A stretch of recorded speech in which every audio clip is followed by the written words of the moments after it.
Last Thursday, one earnings report wiped about $1.3 trillion off the stock market in a single day. Not a war, not a bank collapsing. A chip company's sales forecast came in a little light, and by dinner time, the market had lost more than the entire economy of Spain. So everyone is asking the same question right now. Is the AI bubble about to pop? Bloomberg ran the doomsday math. A famous YouTuber pulled a chunk of his savings out. Your favorite finance channel says your retirement account is secretly somebody else's exit plan. Okay, here is the honest answer. The one that is not trying to scare you and is not trying to sell you a $49 course. And it is weirder than yes or no, because two things are true at the exact same time. And once you see how, you will understand precisely what is happening to your money. Let's get into it. First, let's be fair to the fear, because it is not coming from nowhere. Right now, one company, Nvidia, is worth more than $5 trillion. The first company in human history to get there. It makes the chips that AI runs on, and it is the most valuable thing we have ever built a stock around. And it is not alone. A tiny handful of tech giants, the ones people call the Magnificent Seven, now make up about a third of the entire S&P 500.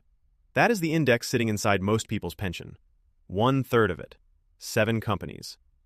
But here's the part that should make you sit up. Strip out the AI-related stocks, and the American market this year is basically flat. More than 80% of the gains came from the AI trade alone.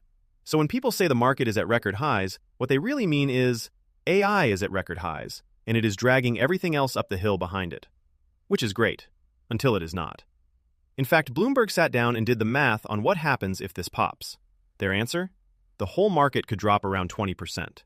And just yesterday, while everyone was arguing about whether this is a bubble, SpaceX went public in the single biggest stock debut in history. Regular people threw more than $100 billion at it, trying to get a piece. Terrified of the bubble and sprinting to buy into it at the very same time. That, right there, is the mood. So let's actually answer the question. Is it a bubble? Part 1. The case that yes, it absolutely is. And it is a serious case, so pay attention. Here is the thing the smartest skeptics actually worry about.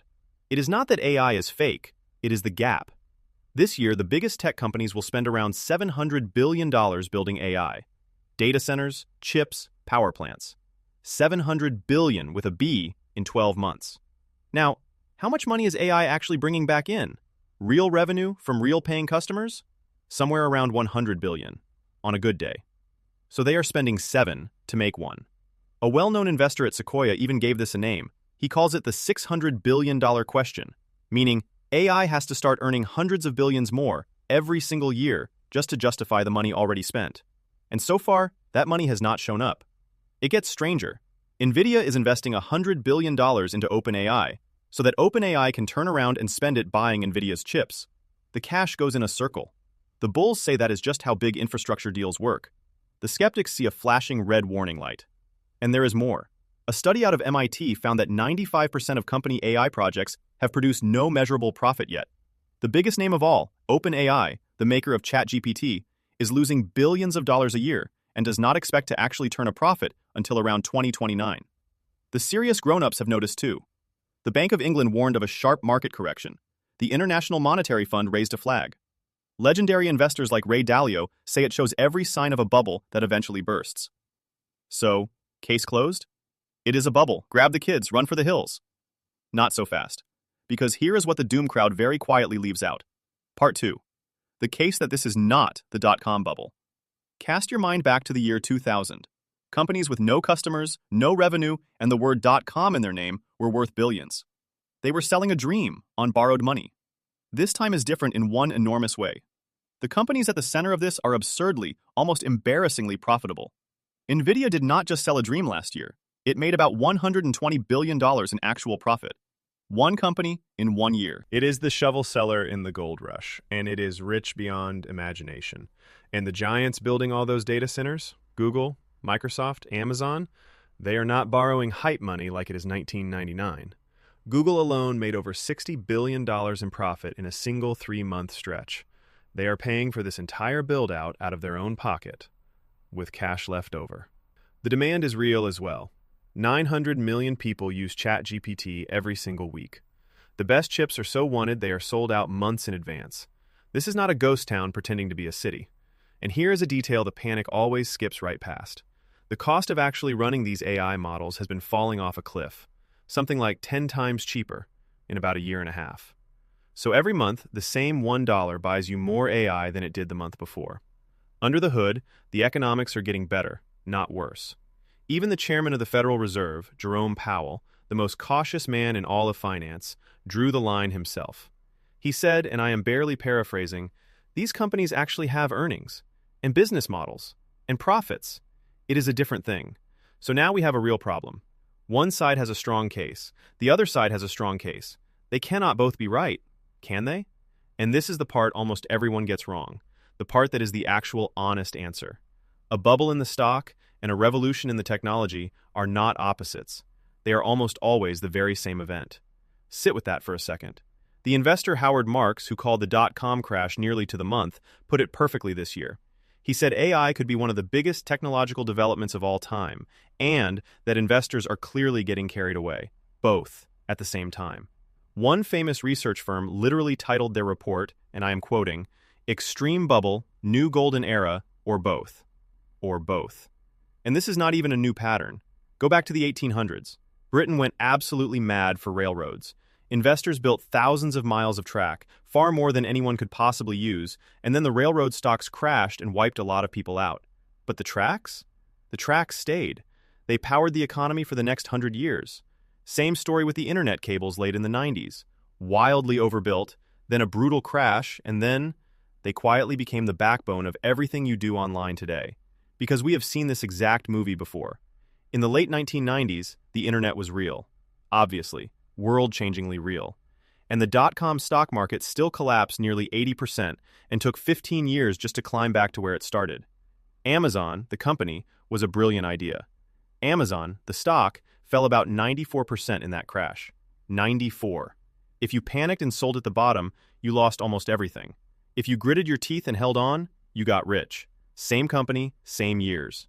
Cisco built the plumbing of the early internet, a lot like Nvidia builds the plumbing of AI today. Fantastic business.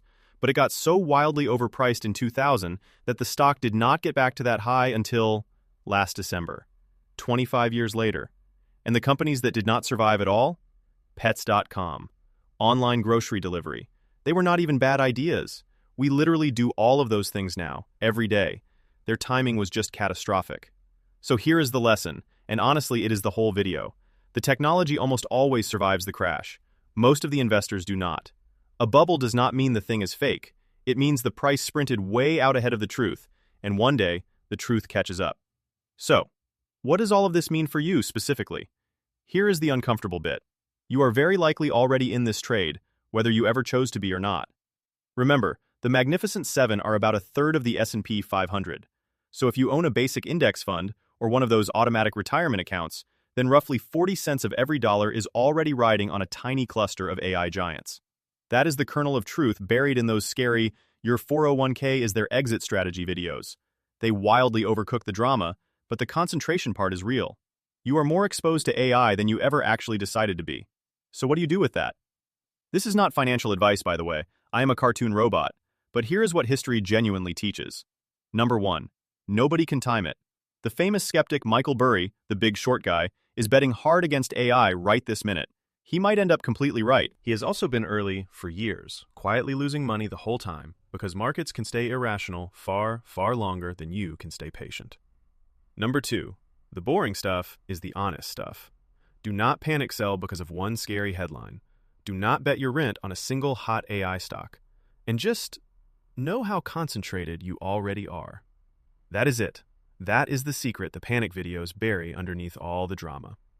So, the question we opened with, is the AI bubble about to pop? Look at what actually happened last week. It wobbled, lost over $1 trillion in 2 days, and then bounced straight back to record highs. And the very next morning, people lined up to pour $100 billion into the biggest IPO of all time. That is not the sound of a bubble popping. That is a market that is terrified and greedy at the exact same moment. The honest answer?